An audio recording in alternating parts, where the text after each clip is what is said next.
Hey guys, welcome into Faith in Football. My name is Neil and I'll be your host. No, we're not having any songs today because we got a lot to get into.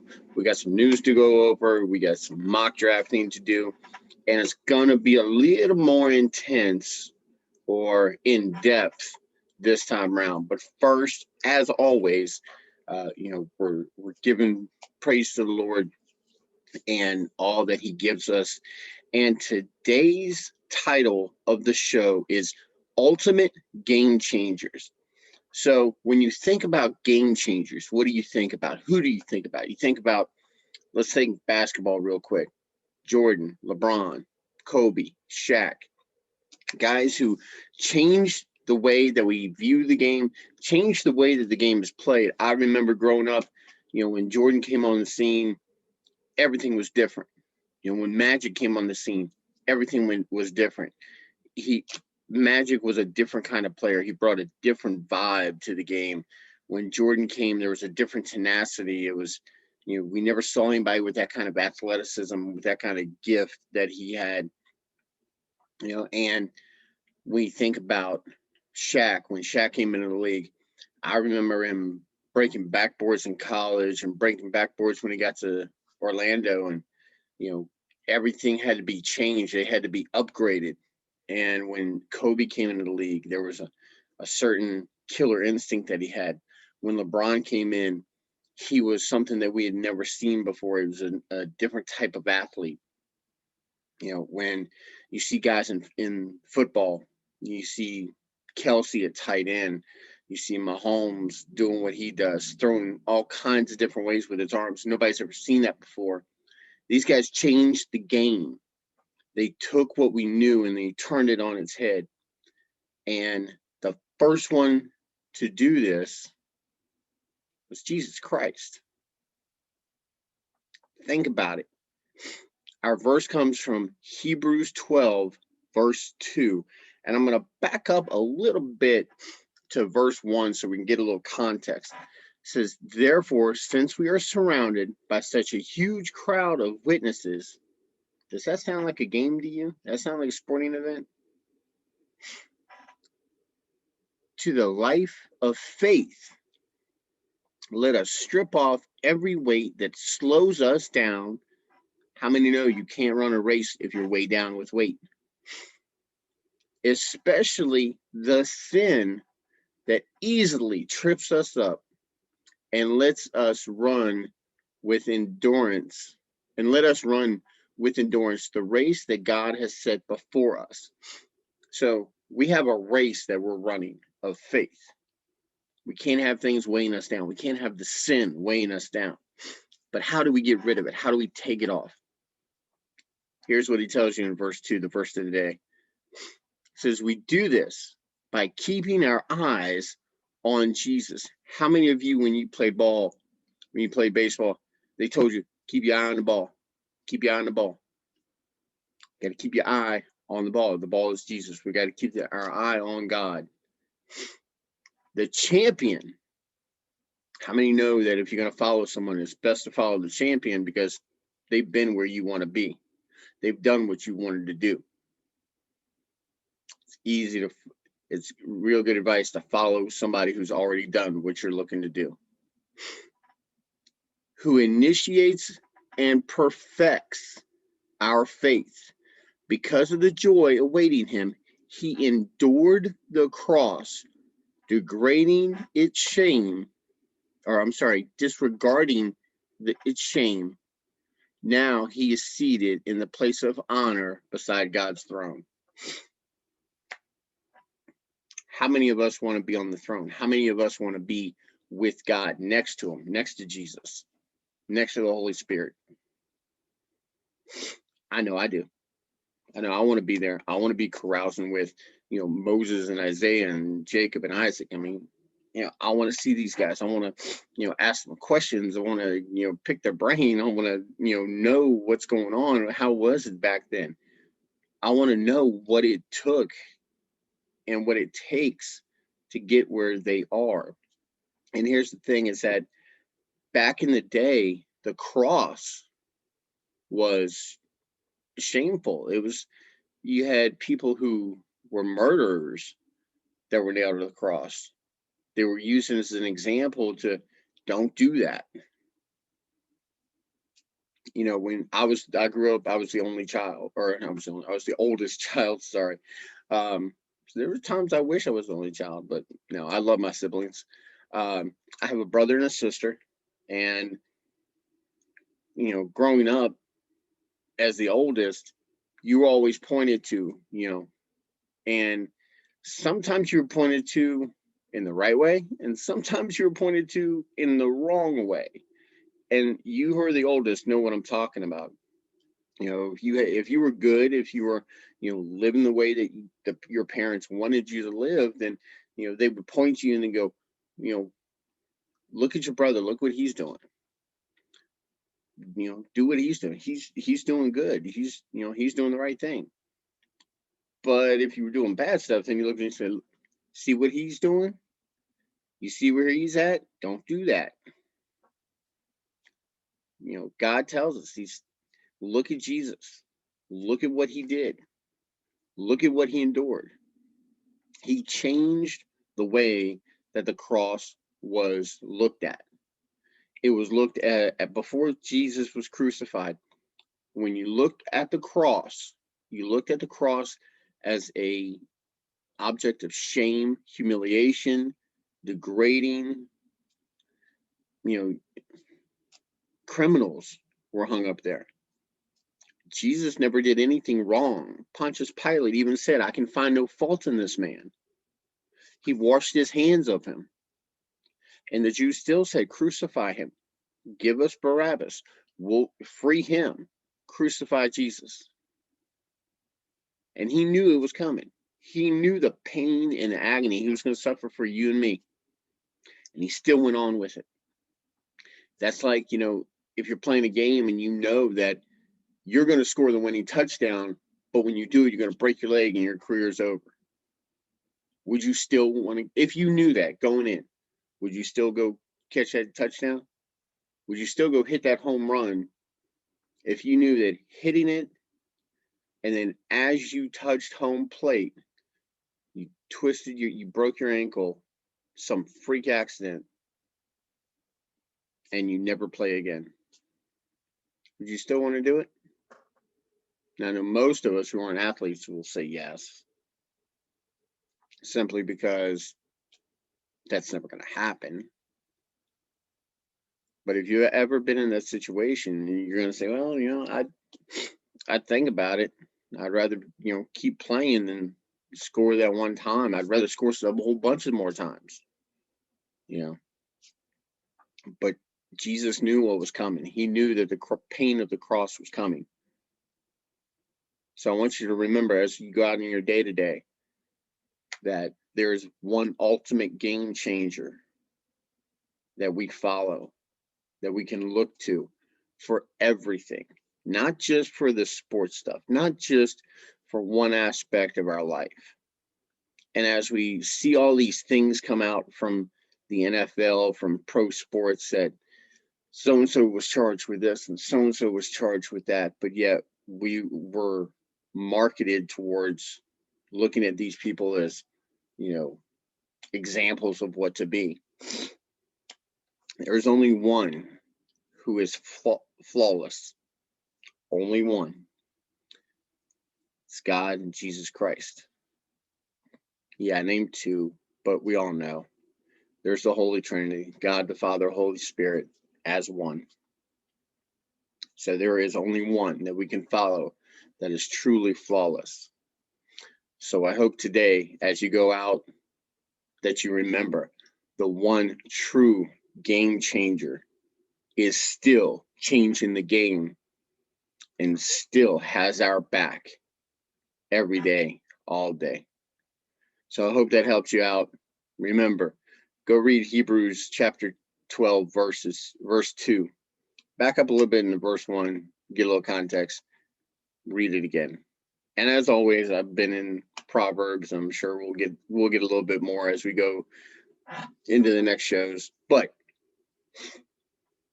we're going to get into the football part of Faith in Football right now.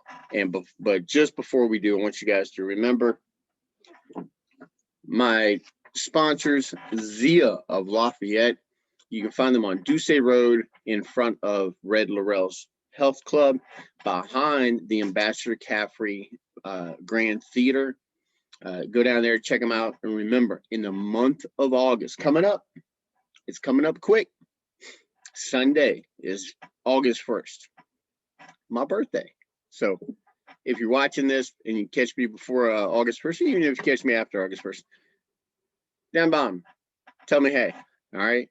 And don't forget to subscribe, like, and share. And I hope this mock drafting stuff helps you guys out in your draft. So go down to Zia, tell them that Faith in Football sent you. Neil on Faith in Football sent you, and get your free appetizer with your purchase of an entree. All right. Look, the appetizers are awesome. There's the almond shrimp. You can get, duck empanada it's phenomenal. Okay. All of their appetizers are awesome. Okay. Go down there, check them out. We got some new things on the menu. Go down there, tell Heath and Leonard, all the guys down there, that Neil says hi.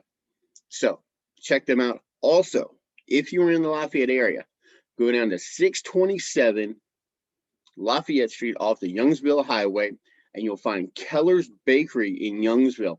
They are doing some awesome sweets. And if you tell them that Faith in Football sent you, you can get a little taste. 2 free mini cupcakes when you mention Faith in Football. And you don't have to purchase anything. But I do encourage you that when you go down there, you're going to want some cakes. You're going to want some donuts. People down here, they say that there's one place that is really good for donuts. They haven't tried Keller's. If there's any other place better than Keller's, I dare you to find it. Keller's Bakery, 627 Lafayette Street, off the Youngsville Highway. And you can find them on Facebook. They do orders through Facebook. So make sure you go check them out. Tell them Faith in Football sent you. Get you 2 free mini cupcakes and enjoy. So we got a little bit of news to get into today. Cam Akers out for the season. I know probably everybody else has already been over this, but horrible incident for Cam Akers. Yes, I got my bang back. You guys check it out. You can't read that. It's Wild and Watermelon. Awesome flavor. So, but yeah, Cam Akers is out. Ruptured Achilles. So what does that mean? Basically, it's an upgrade, and I know it's hard to say this, but it's an upgrade for Matt Stafford, because it means that they're going to have to be throwing the ball a little more, because that run game was going to run through Cam Akers. Now, they still have a run game, and it does give an upgrade to Darrell Henderson, but Darrell Henderson is no Cam Akers, because they had Darrell Henderson on the roster already, and they still went out in the 3rd round early in the draft and drafted Cam Akers a couple years ago. So, upgraded to Darrell Henderson, big upgrade to Matt Stafford and that passing game. Tyler Higbee gets a little bump. Woods, Kupp, they all get a little bump. So, keep that in mind when you're going through your draft. And we're going to keep that in mind today as we mock draft. Also, the big news to come out this week, Michael Thomas had surgery in June, and we're just hearing about it now. Thanks, guys. Appreciate it. Come on, get on top of your game. We need to do better reporting than this. But yeah, Michael Thomas is out. He is going to be on the PUP list, which means that if he starts the season on the PUP list, which is a physically unable to perform list, by rule, he has to miss 6 weeks. So what does that do? Well, Traquan Smith, Alvin Kamara, tight end Adam Troutman, they all get a bump. And the Saints just went out and signed veteran receiver, 33-year-old Chris Hogan. And you might be going, wait a minute, it sounds familiar, but I really can't place him. You probably can't place him because he played for the Patriots and the Jets. Yeah, I know. So, pardon me 1 second, guys. Sorry about that, guys. So, as I was saying, yes, they went out and signed Chris Hogan, and he played for the Jets and the Patriots. I know you're really not going to remember a whole lot about him if his name wasn't Amendola or Welker, but he was in that mold. Small guy, slot guy, little had a little speed at 33. I don't know what he's got left, but he does bring a veteran presence to that wide receiving core, who have become extremely thin. The only players that I want off of the Saints as it stands right now, without having a quarterback not nailed down, we don't know if it's going to be Winston. We don't know if it's going to be Taysom Hill. I'm pushing for Jameis Winston. I know he threw a lot of interceptions, but he still had 5,000 yards and 30 TDs. He was awesome for fantasy football. And this is the case where your on-field performance is, doesn't matter. It's in fact the numbers that you put up. So, but the only two players as it stands right now that I'm looking at is Alvin Kamara and Adam Troutman. Sorry. So Kamara, Troutman. Outside of that, if you want to take a late round flyer on somebody, go right ahead. If you want to go ahead and pick up Michael Thomas late in the draft, stash him. If you have an injured reserve spot or an IR spot, you can draft him. You can put him on that. But if you do not have a IR spot, do not draft Michael Thomas. Let somebody else deal with that headache and suck up that roster spot, because all that's going to happen, you're going to hold on to him for about half the season without him being able to play. Then when he comes back, you don't know what kind of condition he's in. You don't know what kind of, how he's going to contribute, if he's going to contribute. I remember having Julio last year, and I actually traded for Michael Thomas, as a matter of fact, last year when he got dinged up. And when he came back, he wasn't anything. So I kind of blew that trade right there. I did get Robert Woods out of it. So anyway, also Amari Cooper is a little dinged up, so keep your eye on that one if you're looking at the Cowboys, which I don't. It's just me, guys. Sorry. This is a do as I say, not as I do type thing. So yes, if you're looking at CeeDee Lamb, Michael Gallup, go ahead. If you're looking at Dak, cool. If you're looking at Zeke, okay. Zeke is falling. We've heard all kinds of positive stuff coming out of camp, but you should hear positive things coming out of camp. Like I've said before, it is the negative stuff you need to watch out for, okay? Saquon. If you guys want to take Saquon, I totally get it. I get the upside. I get the fact that he's a phenomenal player. But I would definitely take a look at that team in depth before you do anything having to do with the Giants, okay? Now, the big question that's on everyone's mind that should be settled sometime soon from all reports is the Aaron Rodgers fiasco up in Green Bay. We don't know what's going on there. Nobody knows what's going on there. I don't even think Aaron Rodgers knows what's going on there. But they have made offers to Rodgers. We're waiting to see if that's enough to bring him back. We don't know. So we'll see. Keep an eye on that one, because remember, Davante Adams, Aaron Jones, they get a bump. When we do our mock draft in a few minutes, we're going to be drafting as though Rodgers is with Green Bay. Also, Davante Adams has broken off negotiations for a long-term deal in Green Bay. So here's my thought on that, is that the revenue from the TV deal is going to kick in next year. and that is going to raise the salary cap yet again for these teams, because you had a lot of guys this year sign 1-year deals, a lot of them wide receivers, so that next year they can re-sign either with their team for more money or with another team for more money.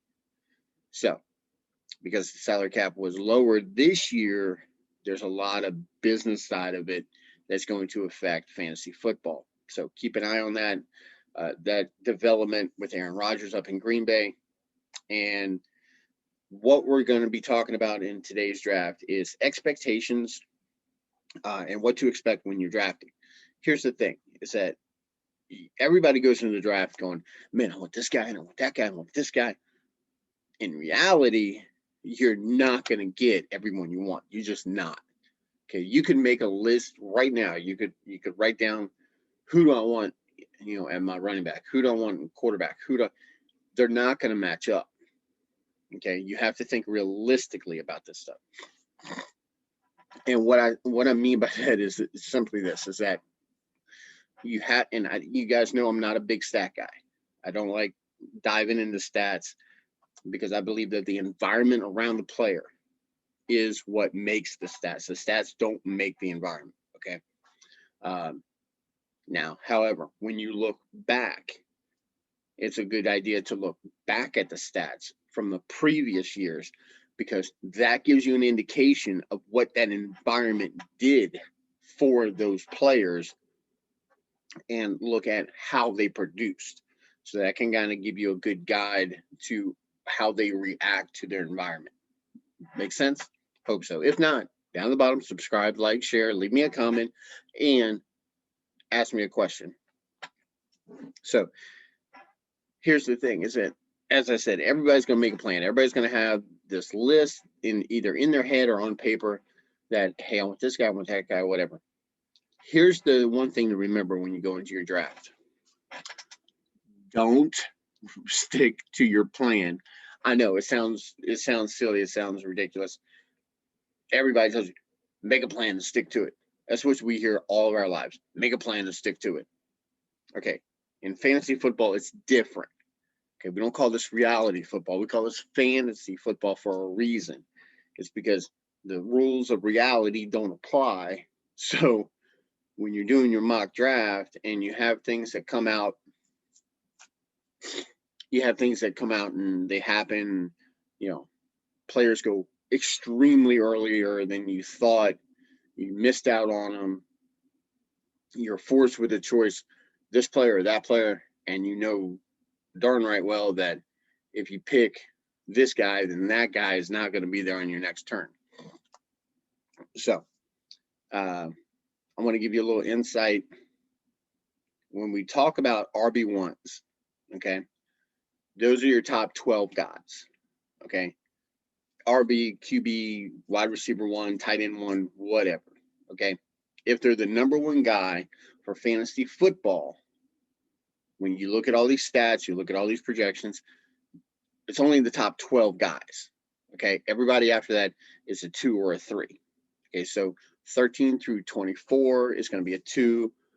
25 through, I think it's 36. Sorry, it's early in my math isn't all there, but regardless, if you're looking at these guys, what I encourage you to do is go look at the gap. And I used Fantasy Pros stats from 2020 to get this information. Okay, if you look at the quarterback 1 in fantasy, who was last year was Josh Allen. I know it sounds crazy that it wasn't Rodgers, but Rodgers was actually 3rd behind Allen and Kyler Murray. And then there was Pat Mahomes sitting here at 4th.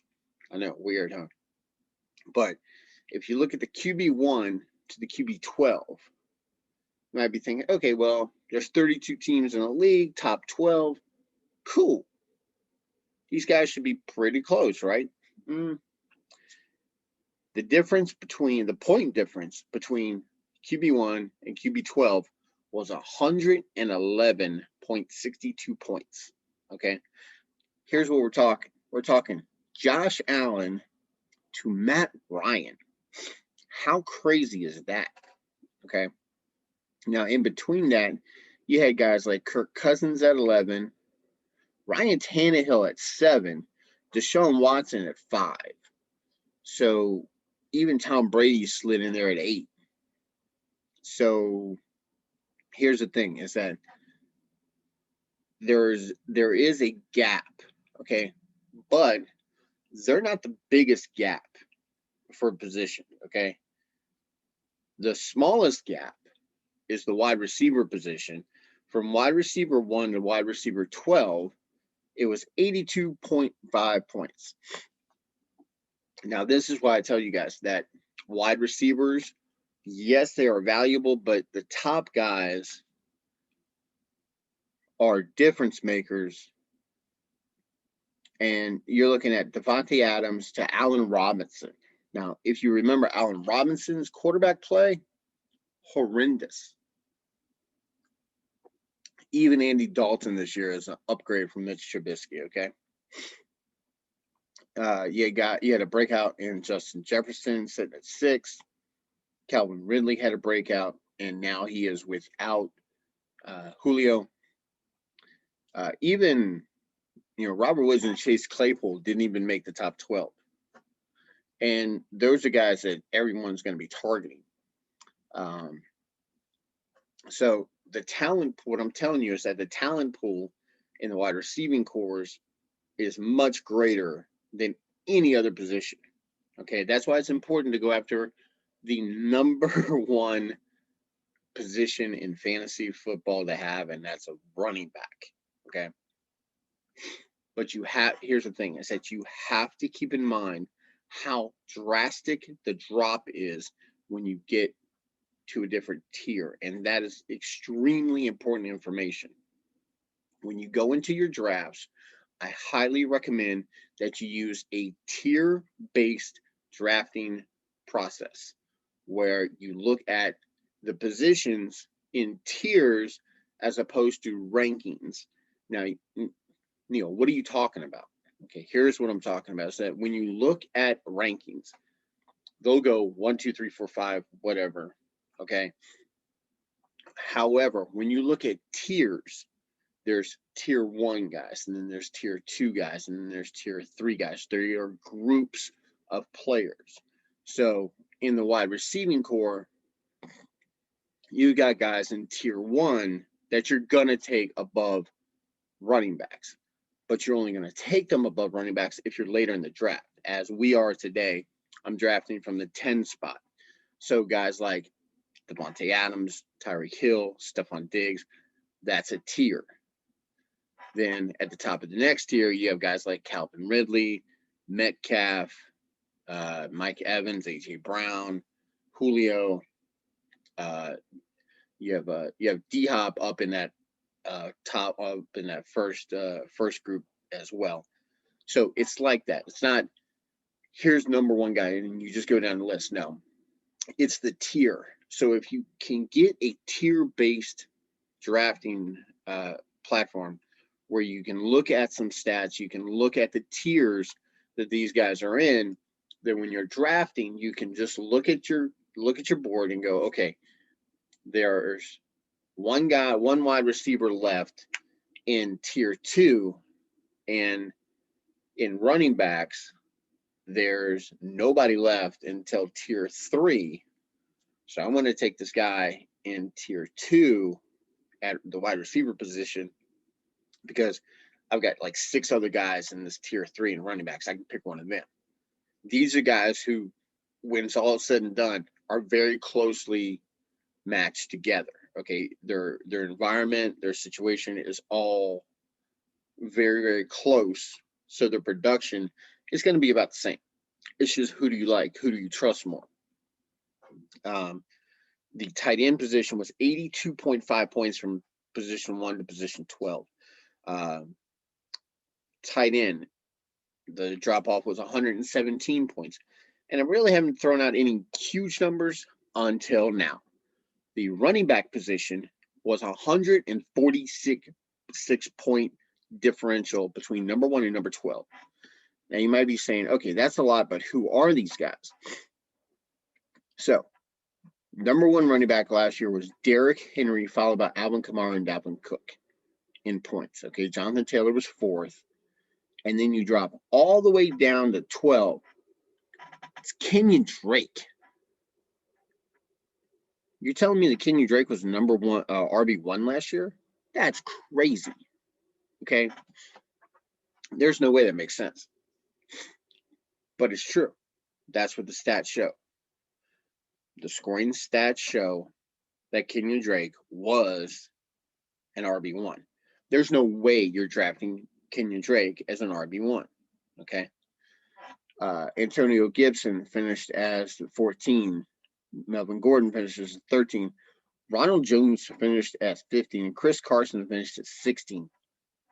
These guys are definitely more valuable. Well, maybe not Gordon, but the other guys are definitely more valuable than Kenyon Drake this year. Okay. Kenyon Drake is sitting up there in Vegas right now behind Josh Jacobs. 1 second, guys. And shout out to my wife who reminded me about the pause button. Thanks, honey. Sorry, still dealing with a little drainage here. The weather's kind of changing and being crazy, but it's South Louisiana, so if you're not from here, you don't know. When they say wait 5 minutes if you don't like the weather, it's going to change. It's like 5 seconds down here. So anyway, there's a few things. I want you to have realistic expectations of your drafting when you go in, and I want you to be prepared. Okay. Preparation is everything for the draft. Make sure that you're not going in blind. Make sure that you're not going in unprepared. And speaking of being prepared, let's get into some mock drafting so we can prepare ourselves for that. So, as I said, we're going from the 10 spot. Let me slide myself over here. There we go. So, from the 10, and I've got a 5-minute timer, so we're gonna evaluate maybe a little more than what we used to. But let's go ahead and get started. So we see there McCaffrey, Cook, Kamara. That's nothing shocking. Kelsey going to 10. And guys, that's probably going to happen. You're going to get that a lot this year, okay? And this is what I'm saying, is that we see the first 8 picks. We see the first 8 picks. Okay, that's kind of weird.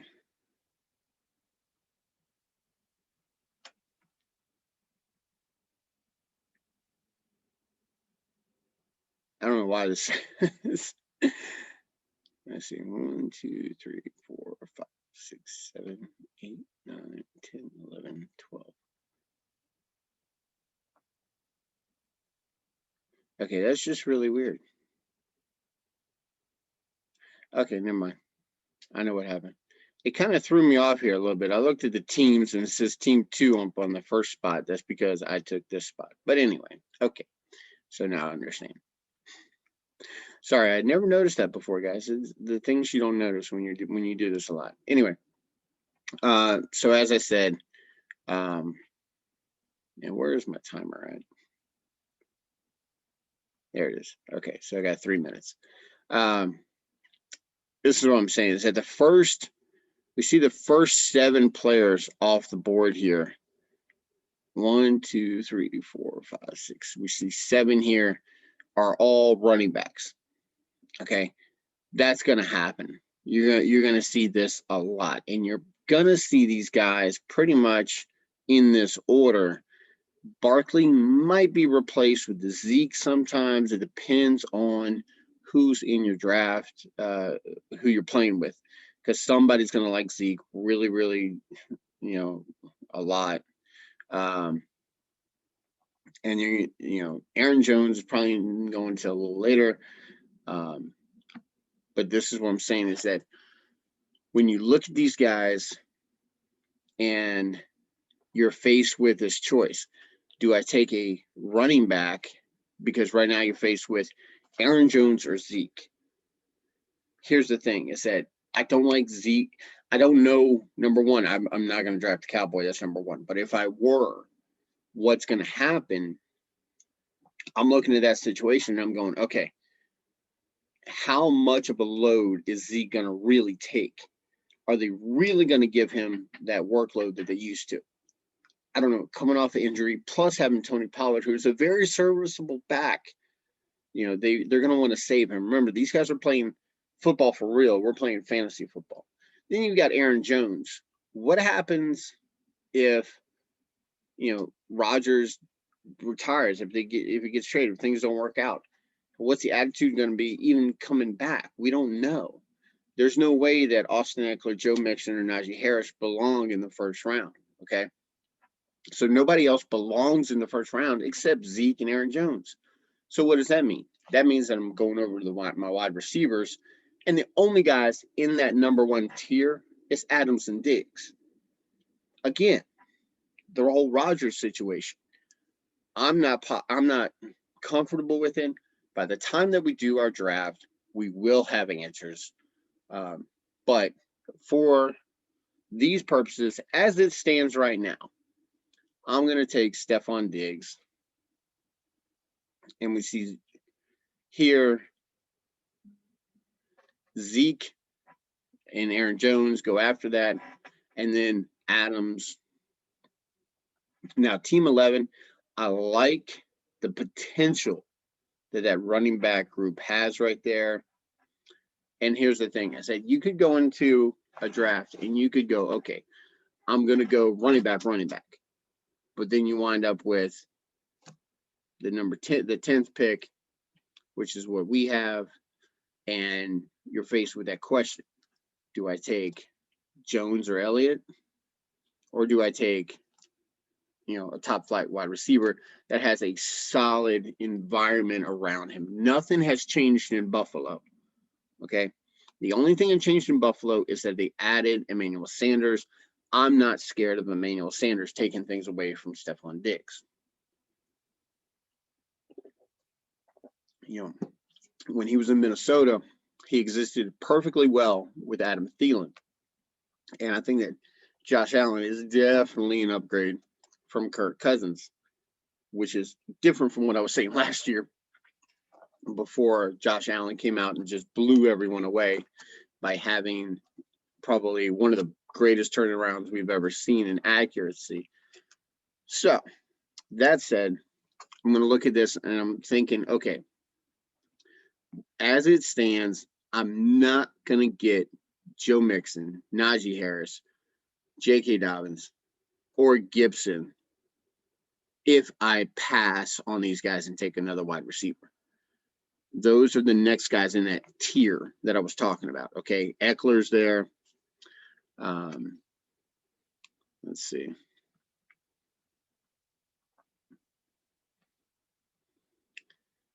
We see Darrell Henderson's kind of moving up there a little bit. Josh Jacobs, I'm not getting him. I'm probably not getting him either. So it comes down to who do I really like in this round. I like Joe Mixon this year. I think that there's a lot of potential there. But I think that with Burrow coming back, the addition of Jamar Chase, the emphasis that they're going to have on the run game, and the fact that their defense still sucks, I don't see as much potential in Joe Mixon as I do in Najee Harris. And I don't believe that J.K. Dobbins is that second round back that everyone's drafting him for. Antonio Gibson, definitely no problem, but not over Najee. Okay. Najee is going to get over 250 carries. Antonio Gibson, I don't see. You still got J.D. McKissick is still in the picture. And Fitzpatrick is you're gonna hear me say Fitzmagic a lot. That's just how I refer to him. I love Ryan Fitzpatrick. I love him being on my team this year. But he's not really a check down guy. And with Big Ben coming off of that injury, coming off of, a really down year for him. I'm taking Najee. We see Mahomes there. If you want to reach for Mahomes here, that's fine. But I'm telling you right now, I'm not. I'm probably not going to reach for him this year. And you also see guys like Kittle and Waller, who are positional advantage players, such as Mahomes and Kelsey are. Those are the only players that you're going to see this early in the draft. Okay. And as I said, Mixon, Dobbins,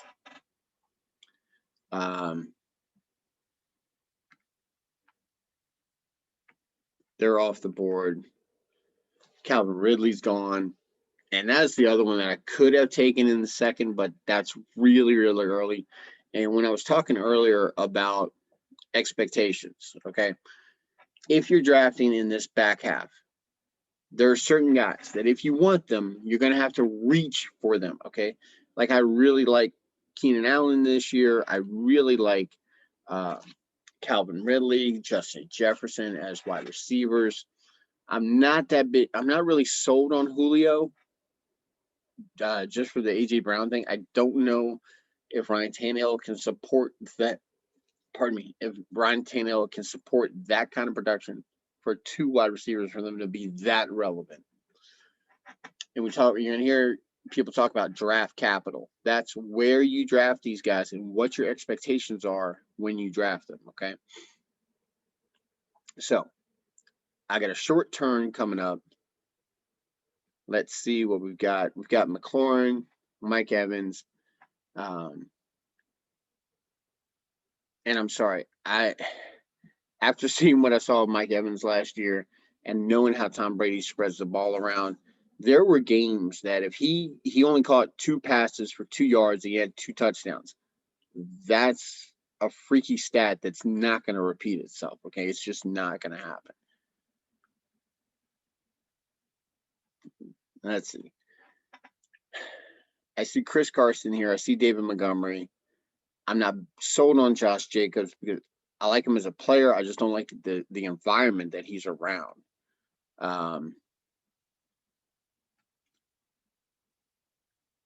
Move this down a little bit.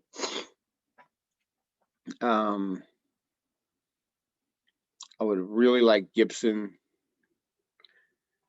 I'm not sold on Swift, and I'm definitely not sold on Miles Sanders this early. I had him last year, and while he was probably the one shining spot for Philly, there are just way too many questions with the Eagles for me to take somebody this early. What I do like, and I love being able, and guys, this is the thing about fantasy football is I've said it before. The number one thing, it's got to be fun. It's not fun if you have somebody who's on your favorite team that you can't pick because they just suck. Okay. Fortunately, this year, I don't have that problem.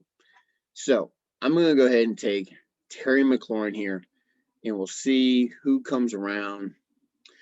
Now, David Montgomery was a guy that I really would have liked to have had.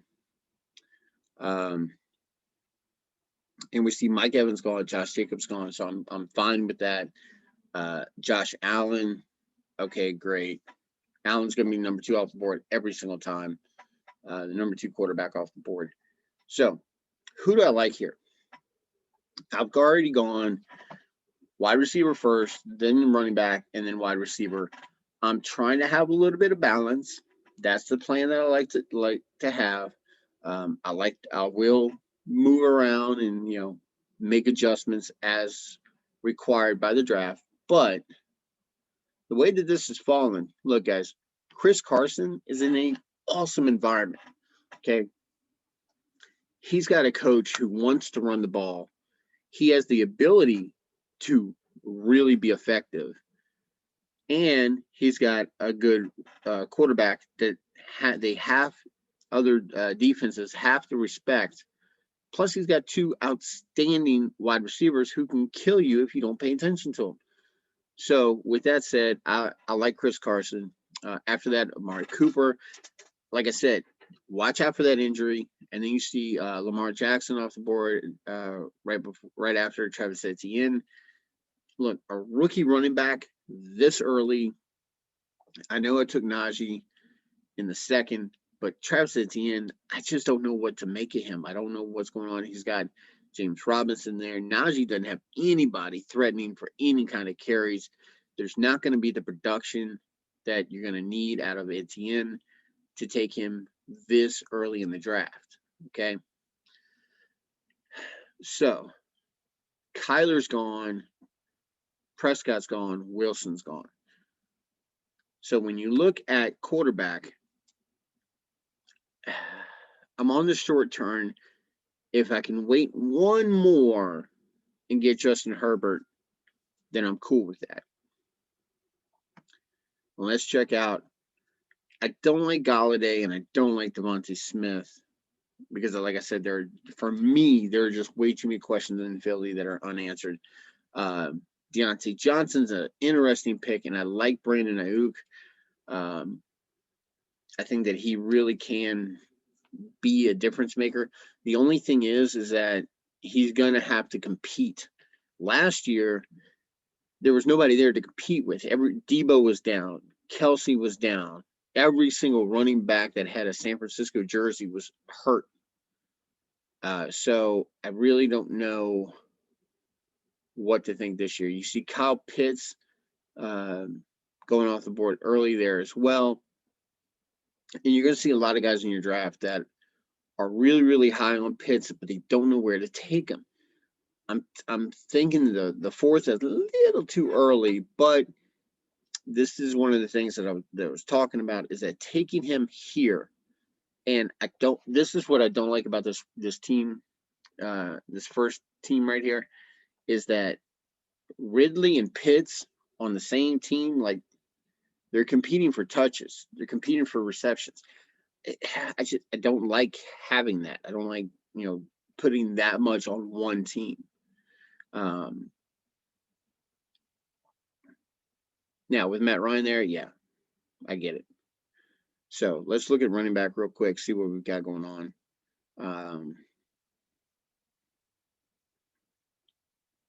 And this might be a little early, but I really like this guy this year. Javonte Williams. We'll go ahead and take care of it. I know James Robinson was there, and I had him last year. He was really, really good for me. But they've got a new regime, and I just don't know what they're going to be doing in Jacksonville with James Robinson and Travis Etienne. I just don't know. And you see guys there. I missed out on Justin Herbert. So what does that mean for me? That means that I'm pushing back my quarterback pick. So I can pick, some other wide receivers.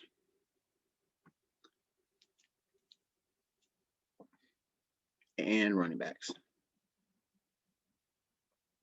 Now here's another guy that I like that's probably not going to make it back around to me because there's a massive weight that I have being this late in the draft. So I'm going to take Mike Davis. We all saw what he did last year in replacement of Christian McCaffrey.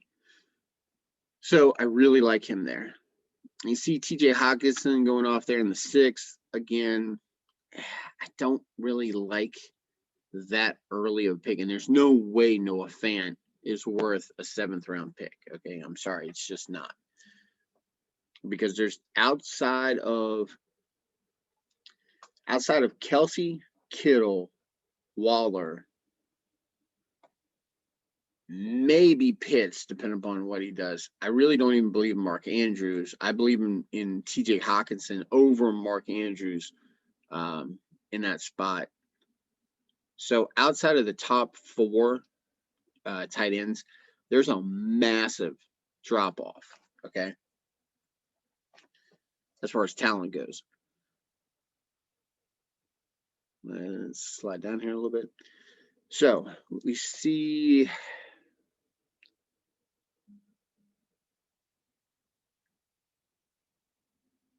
Okay, I'm gonna make this pick with this disclaimer: is that last year Washington had a very, very crowded backfield.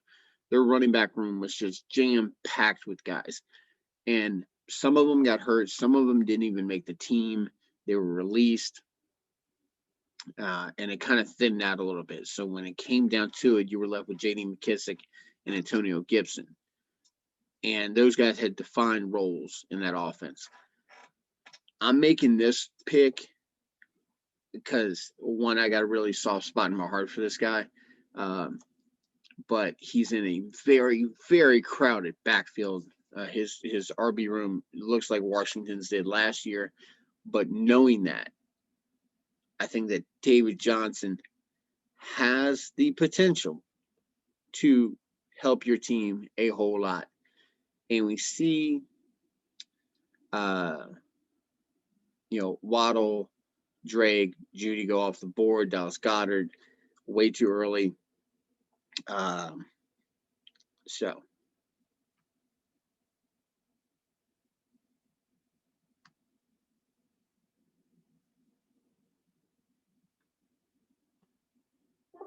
there we go. See if that helps a little bit. So we're gonna go. Let's see, wide receiver here. Robbie Anderson, I like a lot. I like the familiarity that he's going to have with Sam Darnold this year.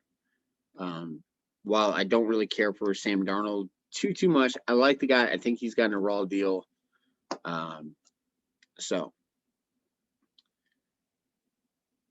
and we see a bunch of Ryan Tannehill went one round early, one pick early. That sucks.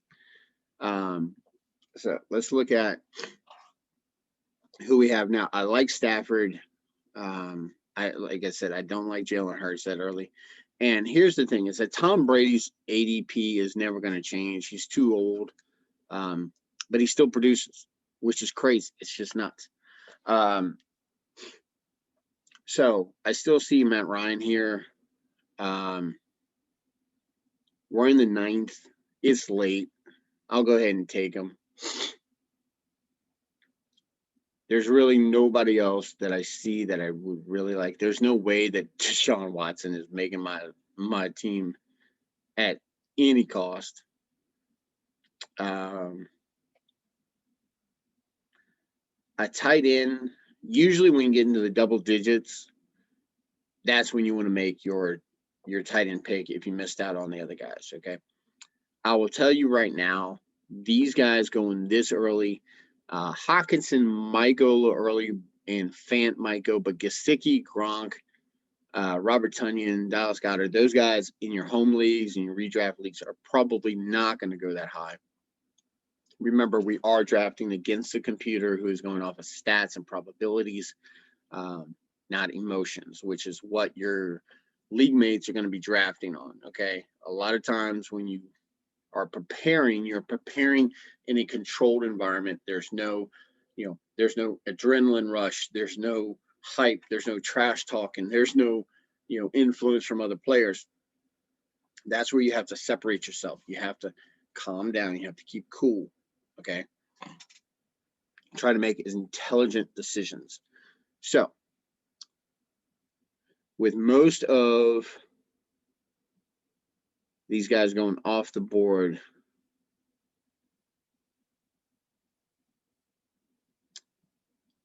I think there's enough guys I can wait. Irv Smith, while I like him, there's just other guys that I like more. I've already got Terry McLaurin. Curtis Samuel late, I like. So if you want to go ahead and do that, cool. Here's a player that I really like is Damon Harris. Okay, I really like Damon Harris this year, especially if Mac Jones gets a starting gig at some point in time. Okay, and getting him in double-digit rounds, an absolute steal. And I like the Mike Williams pickup there. Elijah Moore down here on team 3.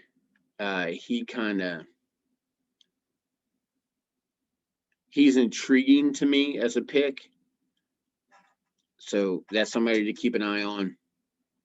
Evan Ingram, I don't like. I just don't like his situation. Hunter Henry, he's got competition there with Jonnu Smith. I think Jonnu is going to be the go-to guy in the red zone. One guy that I do like, that I said one of the guys gets a bump as Adam Troutman down there with the Saints, but Gerald Everett, I'm keeping an eye on him. I've still got like 3 tight ends, and everybody's got a tight end. Okay, every team's got a tight end but me, so I'm good with that. Some of them have 2, which why you draft 2 tight ends is beyond me, but that's just how it is. Let's see, running back.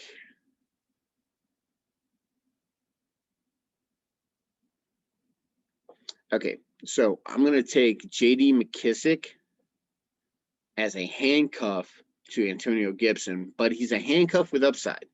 Okay, he has the ability to, while he's going to probably be involved with the passing game a little bit, if this toe injury, this turf toe, bothers Gibson at all this season, J.D. McKissic is going to get a massive bump in this offense.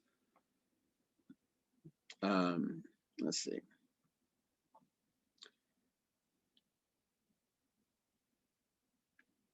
Now, here's a guy that was going a little early last year, kind of fell off a little bit this year. T.Y. Hilton, I want to see what he's going to do with Carson Wentz. Okay, very interested to see that. And we see a couple of defenses going off the board, the Bucks, the Rams, my Washington football team, the Steelers. The Niners are gone. Let's check out what we got left. I still see 3 that are really, really good, so I can wait. Let's go ahead and let's get us a tight end. I like the upside here that Jonnu has. So I think that Jonnu is going to be the Gronk in this offense this year.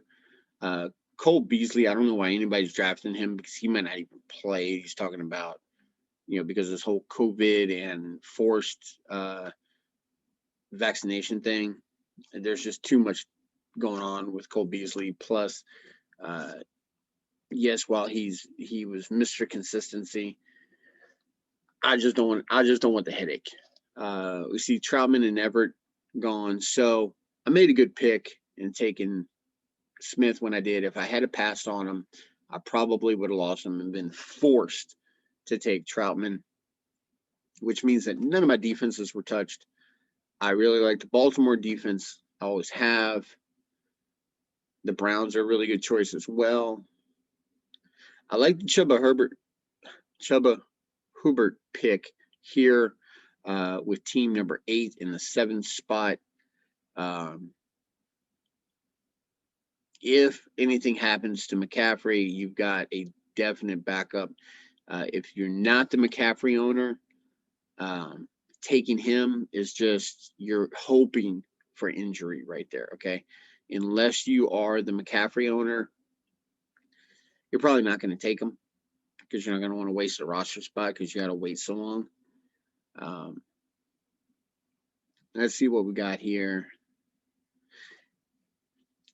Now, if you guys have watched me at all this season, you guys know that I'm really, really big on this guy at the end of the draft. So, Zach Wilson. Look, this guy was taken number 2 overall. Okay, so there's got to be something there, right? He's got really good upside. He is the locked-in starter. Aside from Trevor Lawrence, there's nobody who has any kind of competition like Zach Wilson. Zach Wilson doesn't have any competition. Okay, these other guys, Justin Fields, Andy Dalton needs to move out of the way before he gets on the field. Trey Lance, Jimmy Garoppolo's got to move off the field before he gets a shot. Okay, Mac Jones, Cam Newton's got to blow up before Mac Jones even sees the field. But Zach Wilson's locked in, but nobody wants him. Look, just because he's on the Jets doesn't mean that he's trash, okay? That's where he got drafted, sorry. I think that the Jets can make a turnaround this year. I know I sound like every Jets fan ever, but I believe it this year. There's just something about it. And I had a feeling like this with Lamar Jackson, paid off. So, guys, that's my mock draft for today. And remember, the verse of the day, Hebrews 12, chapter 12, verse 2. Okay? Remember, you're looking for game changers. There's no greater game changer than Jesus Christ. Keep that in mind as you go through your day. Have a good one. God bless. And we'll see you guys next time on Faith in Football.